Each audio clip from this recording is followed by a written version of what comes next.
Severe flooding across parts of Southeast Asia as the annual monsoon season brings intense downpours to the region, causing widespread destruction. Hundreds of thousands have been forced to flee their homes.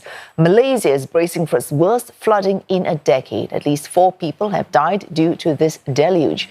Weather authorities have issued continuous rain warnings in 8 states until tomorrow, including in Kelantan, Terengganu and Perak. More than 95,000 people across several states have been evacuated from their homes and placed in shelters. The worst hit region is Kelantan on the northeastern border with Thailand, where more than 70,000 have been displaced as well. And more CNA's Afifah Ariffin joins us live from Malaysia's Klang city in the state of Selangor. Afifah, now you're at one evacuation centre. What's it like where you are? That's right, Wei. So I'm here in a school in Klang, Selangor that's been converted into a temporary relief centre for families and residents in the nearby areas whose homes have been affected by the flood and the rising water levels around these areas. Here where I am, all of the classrooms have been converted, have been utilised. There are about 460 people who are currently in this relief centre. In each classroom, there are about 5 or 6 of these collapsible tents, one tent for each family, and the authorities are also providing these flood victims with all of the necessary assistance that they need as they wait for the water levels in their homes to recede. Here in Klang, we know that the situation is not as bad as it is in the northeast of Malaysia, but more areas are slowly becoming flooded. For example, on our drive here, we passed by the districts of Meru and Kapar, and we saw that the water levels in the rivers and the large drains are slowly rising. You know, some of the residents I spoke with said that the water levels in their homes are now at about ankle level, and they're doing all they can to sort of mitigate the situation. For example, using whatever they can find, rocks, metal bars, to elevate the cars outside their houses, and also indoors putting any electronics or valuables in higher spaces in their homes. The local authorities have already advised residents to remain vigilant, and that once water levels start to rise, to immediately evacuate their homes and make their ways to any of these available relief centres. Now, earlier this evening, the state's Chief Minister Amiruddin Shari visited the centre to get a quick update about the situation and to speak to some people. Later, he also told the media that, in fact, the state government had already been making all of the necessary preparations ahead of the year-end monsoon. So let's have a listen to what he told us. For the rest of the state, we do the simulation a month ago to make sure that we are prepared to facing the monsoon periods.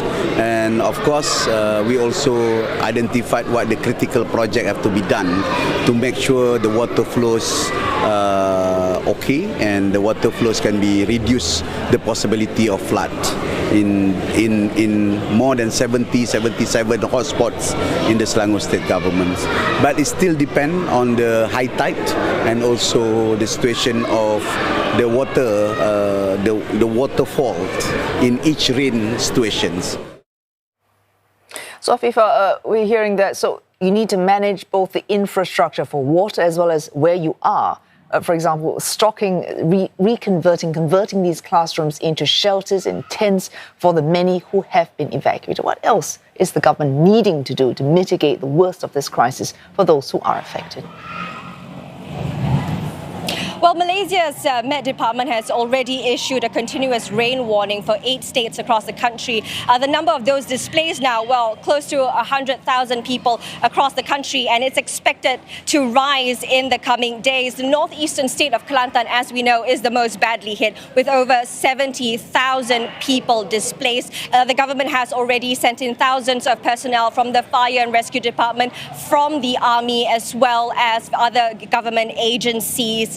Flooding is not just happening in the state's coastlines or by the river banks or remote areas. Flooding has already reached the city centre and the state's capital, Kota Baru. So we've seen major roads, popular shopping areas already flooded, and that's expected to worsen in the coming days. At the federal level, the government has already activated a centralised disaster control centre, and the nation's disaster management agency, NADMA, is also controlling the various efforts across the agencies. Prime Minister Anwar Ibrahim is taking the matter very seriously. He has prohibited his cabinet ministers and deputy ministers from taking any leave this year and has instructed them to go down to the flood-hit areas and provide assistance.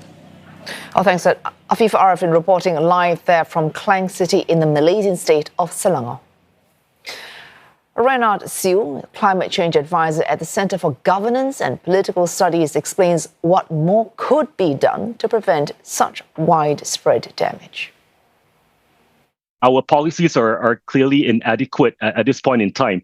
So while we are waiting for coordination and enforcement across state and local levels, I think one of the key things that needs to be done is really to rely on coordinated efforts from civil society organizations.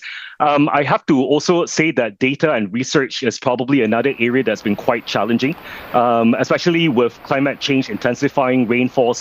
What we're seeing is that in Malaysia, there are limited localized climate data and modeling, which could potentially hinder proactive adaptation planning. And then, of course, thirdly, I've mentioned about the lack of funding that's required. With climate adaptation, I think there's a lot of resourcing that really needs to be on the ground to develop infrastructure. And, the fact that very recently at COP29, there was only a commitment of 300 billion, right? Per year by 2035, that's clearly not enough for developing countries. We definitely need more to be pumped into climate adaptation funds. And then I guess, if I may, I think that the last point that I want to bring up is the importance of community engagement, specifically indigenous and marginalized communities that often lack representation when it comes to policy making. And they are also one of the demographics that are most severely impacted by climate impacts. And they need to be brought into conversation as well.